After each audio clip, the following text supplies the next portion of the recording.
Man, you are a great Santa. I try.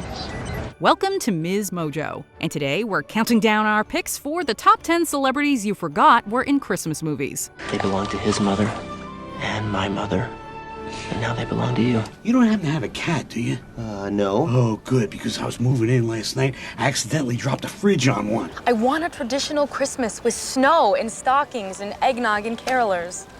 I just thought we could have some fun this Christmas. For this list, we're looking at famous individuals that were once in a Christmas flick, whether it was a well-known one or not. What's your all-time favorite Christmas film? Let us know in the comments below. Number 10, John Krasinski, The Holiday. In 2006, John Krasinski was just a 20-something who was having some minor success with The Office. When The Holiday premiered in December of that same year, The Office was midway through its second season.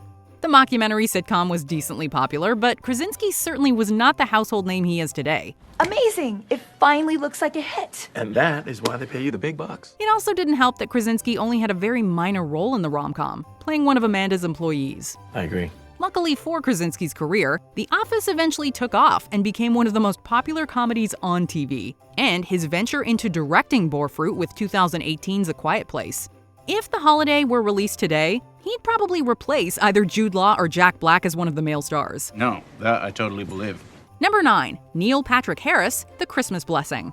The 90s and early 2000s were a rough time for NPH. Doogie Howser ended in 1993, and Harris floundered with mostly small roles in sporadic television shows and various made-for-TV movies. I hate not having a mom. I don't have a mom either. One of these was The Christmas Blessing, a CBS movie about a disillusioned doctor who returns to his hometown. The TV movie aired on December 18, 2005. Luckily, NPH was in the midst of his big career comeback. I can't lose her, William. I just can't. How I Met Your Mother premiered that past September and was earning about 10 million viewers per week. The show reignited his dying star, and everyone quickly forgot about The Christmas Blessing. They belong to his mother and my mother, and now they belong to you. Number 8, Christina Hendricks, Bad Santa 2. I'm gonna be home late again tonight. End of the year accounting stuff. See you, baby. Hendricks received widespread praise for her role as Joan Holloway in Mad Men. It's a very brave person that does something anonymously. Appearing in all 7 seasons, Hendricks received 6 Emmy nominations for her work. She supplemented this with various movies, including The Strangers, Pray at Night, and Nicholas Winding Refn's Drive and Neon Demon. What most people do not remember is her work in Bad Santa 2, and that's because most people don't remember Bad Santa 2 at all. I am all about those kids in the Christmas concert. We all participate. Volunteers, staff. If you're interested, you can join us. Hendricks plays Diane, the founder of a charity and the eventual sexual partner of Billy Bob Thornton's Willie. Hendricks is excellent in the role, and she has great chemistry with Thornton. However, the movie didn't do well, and it was quickly forgotten by the general public. I'm a good girl, Mr. Cook, but sometimes I need to be bad. Number 7, LL Cool J, Last Holiday. While widely known for his rap career, LL Cool J is quite a prominent actor as well, appearing in the likes of Oz, Halloween H2O, and NCIS Los Angeles. You broke the most sacred vow of all. Never leave a man behind. An oft-forgotten movie of his is Last Holiday. Released in 2006, the movie stars Queen Latifah as Georgia Bird. Miss Bird, Georgia. you had some light bulbs to change or something? Georgia is mistakenly told that she has just 3 weeks to live, so she decides to go on a luxurious trip through Europe. I already paid for the ticket, so maybe your plans might change, huh? LL Cool J plays Sean Williams, one of Georgia's co-workers and her eventual romantic partner. 5 minutes, 50 years, 100 years, a million years. My whole life. It's a decent little flick, and Queen Latifah is her usual spectacular self in the lead role. Number 6, Dan Stevens, the man who invented Christmas. Playing Charles Dickens should be the role of a lifetime. Unfortunately, the man who invented Christmas sort of just came and went without much fanfare or attention. I'm just sick of writing tooth and nail for bread, that's all. Should have become a journalist. You hate the press. Downton Abbey's Dan Stevens plays Dickens as he brainstorms and writes A Christmas Carol. Oh, Mr. Scrooge, you and I are going to do wonderful things together. Despite a strong premise and an excellent cast, including Stevens, Christopher Plummer, and Jonathan Pryce, The Man Who Invented Christmas received a limited release and grossed only $8 million. Even to this day, few people seem to have heard of it. Is Tony Tim dead? Well, of course he is, imbecile. He was very ill. With that said, the biographical drama is actually quite good and received strong reviews. Well, such is the way the movie industry goes. Why are you so miserable? What else can I be when I live in such a world of fools as this? Mean-spirited, cynical. Oh, yes? Well, you look in the mirror sometime. Number 5, Jessica Biel, I'll Be Home for Christmas.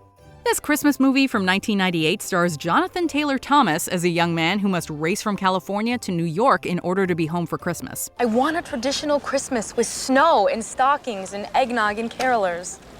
I just thought we could have some fun this Christmas. Thomas was starring in the last season of Home Improvement, and Jessica Biel was starring as Mary Camden on the WB's Seventh Heaven.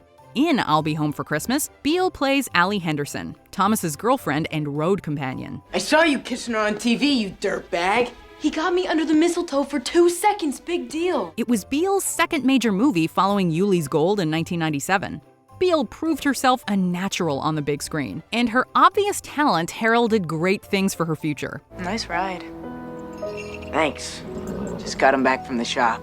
The movie quickly faded from memory, but Biel did not. She confidently finished out her time on Seventh Heaven, and her career continued to flourish in the 2000s. And this is a real kiss. Number 4, Carrie Fisher, It's Christmas Carol. Carrie Fisher was a legend of the screen, known for her work in the Star Wars franchise, but also appearing in numerous beloved films, including The Blues Brothers and When Harry Met Sally. The point is, he's never gonna leave her. So what else is new? You've known this for 2 years. You're right. You're right. I know you're right. What some may not know is that Fisher was also a script doctor who worked on the screenplays of The Wedding Singer, Hook, and Sister Act. In 2012, she starred in a modern adaptation of A Christmas Carol. Airing on the Hallmark Channel, It's Christmas Carol starred Fisher as Eve, the ghosts of Christmas past, present, and future. Is that me? He's the only person you ever loved. That's magic. It's a cute enough movie, but one that didn't receive a whole lot of attention. Number 3, Danny DeVito, Deck the Halls. I'm Buddy Hall. We just moved in across the street. In 2006, 20th Century Fox released Deck the Halls, a $50 million movie starring the likes of Matthew Broderick, Danny DeVito, Kristen Davis, and Kristen Chenoweth. The story concerns Broderick and DeVito as warring neighbors Steve and Buddy. I guess I'm the new Christmas guy. Steve is known as the Christmas guy around town, but Buddy quickly steals his thunder by decorating his house so elaborately and brightly that it can be seen from space. Steve grows irritated and comedy shenanigans ensue. Buddy, what's that noise? Oh, that's the Generac 3000. Liquid cooled generator. Comes in really handy in a pinch like this, don't you think? DeVito plays a conniving and mean-spirited man to utter perfection, and he utilized these talents throughout his iconic run in It's Always Sunny in Philadelphia, as well as many other productions. Everyone knows Frank Reynolds. Unfortunately, no one remembers Buddy Hall. Tell me about it. Number 2, Whitney Houston, The Preacher's Wife. When you think of Whitney Houston, what do you think of? Her angelic voice, I Will Always Love You? What you probably don't think of is The Preacher's Wife, a Christmas movie from 1996. That's not to say the comedy movie is bad. Far from it. Henry, policeman, walk down the street, see your mom, and go, break it up! It's a heartwarming tale filled with great actors, including Denzel Washington and Courtney B. Vance. Even Lionel Richie makes an appearance. Used to be a time this little girl could come by here every night. Yeah, you used to come in here? Sure. Henry proposed to me right over there. But it was only a modest success, grossing nearly $50 million and eventually fading from the public consciousness. If anything, the soundtrack is more fondly remembered than the movie itself, earning an Oscar nomination for Best Music, Original Musical, or Comedy Score, and becoming the best-selling gospel album of all time. It sold over 5 million copies worldwide.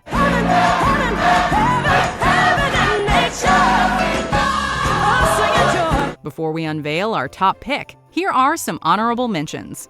David Hasselhoff, The Christmas Consultant. This Lifetime movie stars the Hoff as the titular character. Holiday goodies for all! Ho-ho! Ho-ho! Ho-ho! Where did you come up with that? Oh, I saw it on the Christmas channel. There's a Christmas channel? in my head 24/7. Mandy Moore, Christmas in Conway, an ABC film starring Moore as a live-in hospice nurse. Mr. Mayor, I have to tell you, what you're doing out there is really something. Molly Ringwald, Wishin' and Hopin', a Christmas story starring Ringwald as a substitute teacher. For the Christmas pageant this year, you will be the stars of the show. I will volunteer to play the Blessed Virgin Mary. Eugene Levy, Serendipity, a rom-com with Levy playing a Bloomingdale salesman. All I really need, if you could, is just if you could enter this account number in the computer and just tell me your name. Oh, I see. When you put it that way. No. Before we continue, be sure to subscribe to our channel and ring the bell to get notified about our latest videos. You have the option to be notified for occasional videos or all of them. If you're on your phone, make sure you go into your settings and switch on notifications. Number 1, Bryan Cranston, 'Twas the Night. Oh, come on, little brother. Don't pretend you're not happy to see me. Bryan Cranston is a legendary actor, known for playing Hal in Malcolm in the Middle, Walter White in Breaking Bad, and Nick Wrigley in 'Twas the Night. How did I get tied up? We ask the questions here! Malcolm in the Middle premiered in January of 2000 and earned Cranston popularity as a comedic actor. This success led him to the Disney Channel, where he landed the lead role in 'Twas the Night. You know, those rich kids get so many presents, I figured if we dumped their stuff first, we'd lighten our load. The movie sees him playing a reckless uncle who takes his nephew on a joyride in Santa's sleigh and steals from unsuspecting houses. And you thought Walter White was a heartless villain. It makes for fun Disney fare, and Cranston is excellent as always. It's no Breaking Bad, but hey, few things are. It's just I've been having a small cash flow problem. So this was just a tide me over kind of once-in-a-lifetime thing. Do you agree with our picks? Check out this other recent clip from MsMojo. And be sure to subscribe and ring the bell to be notified about our latest videos.